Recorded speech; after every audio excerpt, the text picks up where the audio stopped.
தமிழினத்தினுடைய எதிரிகளும் தமிழினத்தினுடைய நலன்களுக்கு எதிராக செயற்படுபவர்களும் எழுப்புகின்ற ஒரு கேள்வி, போராடி என்னத்தை கண்டீர்கள்? இந்த மாவீரர்கள் தங்களுடைய உயிர்களை தியாகம் செய்து என்னத்தை கண்டார்கள்? போராளிகள் கண்களை இழந்து கால்களை இழந்து என்னத்தை கண்டார்கள்? எல்லாத்தையும் வீணாய் இழந்து விட்டீர்களே என்று ஒரு சோர்வு மனப்பான்மையை திட்டமிட்டு எங்களுக்குள்ளே உட்புகுத்திக் கொண்டிருக்கிறார்கள்.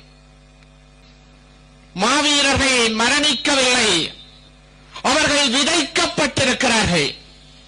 அந்த விதைகள் விருட்சங்களாகின்ற பொழுது நிச்சயம் ஒரு நாள் எங்களுடைய இலட்சிய கனவுகள் ஈடேறும். ஏனென்றால் அவர்கள் தங்களுடைய வீட்டிற்காக போராடவில்லை, நாட்டிற்காக போராடினார்கள்.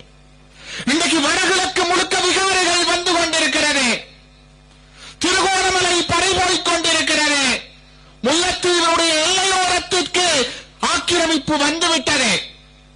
மாவீரர்கள் இருந்திருந்தால், போராட்டம் நடந்திருந்தால் அவர்களால் வர முடியுமா? இல்லை. அந்த மாவீரர்களுக்கு நாங்கள் செய்யக்கூடிய உண்மையான கனவு, அவர்களுடைய இலட்சிய பாதையை மனதிலே வரித்து அவர்கள் கண்ட அந்த கனவுகளுக்காக சிங்கள பௌத்த ஆக்கிரமிப்புகளுக்கு இடம் கொடாது நாங்களும் நீங்களும் தமிழர்களாக தலைவனின் கனவுகளை சுமந்து பயணிப்போம். நிச்சயம் என்று ஒரு நாள் எங்களுக்கு விடுதலை கிட்டும். அறம் தோற்காது. இலக்கு ஒன்றே, இனத்தின் விடுதலை. தமிழன் என்று சொல்லடா, தலை நிமிர்ந்து நில்லடா, தலைவன் வகுத்த வழியிலே அணிவகுத்து செல்லடா.